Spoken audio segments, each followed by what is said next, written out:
इथलं कोणतरी त्यांचा जो उभा आहे तो तर धमक्याच देत सुटला सगळ्यांना, इकडे घुसून मारीन तिकडे घुसून मारीन. तुम्ही जरा विचार करा की ते जे मी दिवस तुम्हाला आठवून दिले ते दिवस तुम्हाला परत पाहिजेत का? आता आणखीन एक बातमी मी बघत होतो, कारण ती दुसरी एक बातमी चालली. आता काय गौप्यस्फोट होतात, गौप्यस्फोट, सगळे स्फोटामागे स्फोट, गौप्यस्फोट. अजित पवार काल परवाकडे बोलले की सरकार स्थापन करण्यासाठी का सरकार पाडण्यासाठी जी बैठक झाली त्याच्यात गौतम अदानी होते. आणि मी धारावीचा जो मोर्चा काढला होता तेव्हा बोललो होतो की आपलं सरकार पाडण्यासाठी 50 खोके कोणी दिले ह्याचा तुम्ही अंदाज लावा. आता अजित पवारांनी त्याचा गौप्यस्फोट केलाय. मग अदानी सगळीकडे जर का खात सुटले असतील, मुंबई त्यांनी घशात घालण्याचा डाव आखलेला आहे जो आपण उधळून लावणार आहोत. उद्या कोकण अदानीच्या घशात घातलं गेलं तर कसं बाहेर काढणं तुम्ही? कारण सगळीकडे यांचं घराणं बसलेलं आहे. आहे हिंमत दाद मागायला तुम्ही त्यांच्या घरावरती टकटक करू शकता?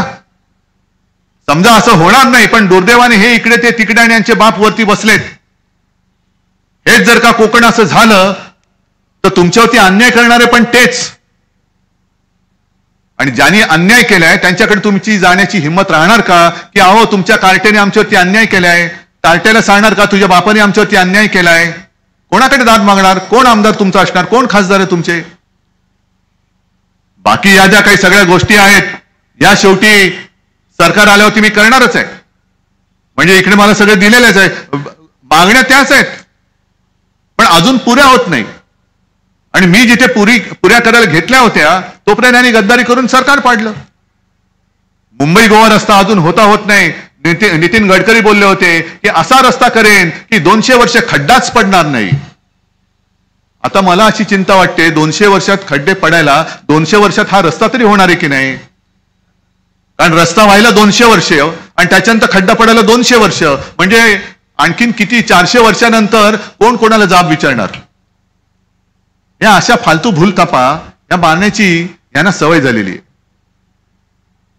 जे सगळीकडे येऊन बोलतायत अमुक केलं तमुक केलं, यांच्यावरती काही लक्ष देण्याची गरज नाही. आणि म्हणजे कालची मोदींची सभा मला कळलं टीव्ही चॅनलवाल्यांनी लाईव्ह दाखवली पण नाही, असं कळलं, मला माहित नाही.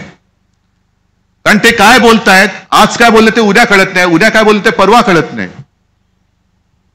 एक तर आमच्यामध्ये असतील तर सगळे भ्रष्टाचारी, आणि त्यांच्या मांडीला मांडी लागली का सगळे साधू संत झाले.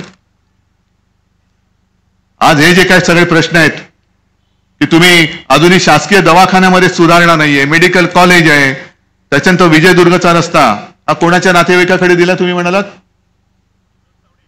हा, विनोद तावडेंच्या नातेवाईकाकडे. त्याच्यानंतर MIDC उद्योग किती लोकांना मिळाले इकडे? कोणालाच नाही. आणि इकडे छातीटोक काय सांगतायत, आणि मी हे करणार. हा वचननामा मी थोडक्यामध्ये माझ्या खिशात ठेवलाय, आणि त्या एवढ्या खिशातल्या वचननाम्यात सुद्धा मी म्हटलंय की मी रिफायनरी जी बारसूला आहे ती होऊ देणार नाही, ती मी रद्द करणार. नाणार तर घालवलाच, ते माझं वचन होतं. आणि बारसू सुद्धा मी तिकडे लोकांचा विरोध आहे ना, मी लोकांच्या विरोधात काही होऊ देणार नाही, हे माझं वचन आहे.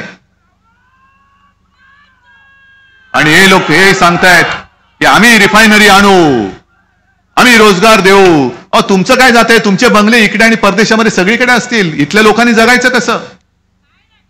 पर्यावरणाचे संपूर्ण नाश करायचा, खाणी करायच्या, खोदकाम करायचं, आणि विकासाच्या नावाखाली तुम्ही संपूर्ण माझं कोकणचं पर्यावरण सगळं हिरवगार छान कोकण आहे हे सगळं मारून टाकायचं.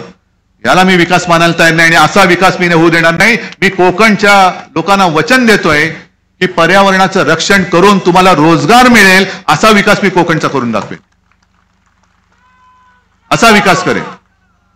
आणि याच्यामध्ये ज्या आपण गोष्टी दिलेल्या आहेत, एक तर सगळ्या महिला इकडे आल्यात, आहे ठीक आहे, एक 1500 रुपये त्यांना दिले जात आहेत. आपण म्हणतो 3000 देऊ, कारण 1500 मध्ये काहीच होत नाही. 3000 मध्ये सुद्धा तसं काही होईल असं वाटत नाही.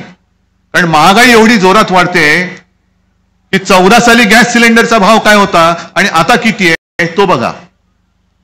बरं, काही गोष्टी आपल्याला कळतच नाही, त्याचे फटके पडल्यानंतर कळतायत. आता रुपयाचा भाव एवढा खाली गडगडत गडगडत गडगडत चाललेला आहे, आणि डॉलर एवढा वाढलाय की पुढच्या काही दिवसामध्ये आपल्या देशाची अर्थव्यवस्था कोलमडेल की काय अशी परिस्थिती निर्माण झाली.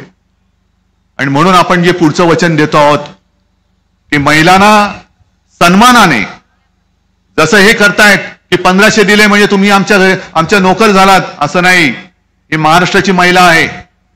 माता भगिनींचा सन्मान राखला गेलाच पाहिजे, ही छत्रपती शिवाजी महाराजांची शिकवण आहे. तर महिलांना तर त्यांचा मान देऊच, आणि अर्धमुर्ध नाही करणार. एसटी मधनं संपूर्ण मोफत प्रवास आम्ही त्यांना देणार आहोत. महिलांना मोफत प्रवास, कारण महिला ही घरचा आधार आहे, तिच्यावरती घर चालतं.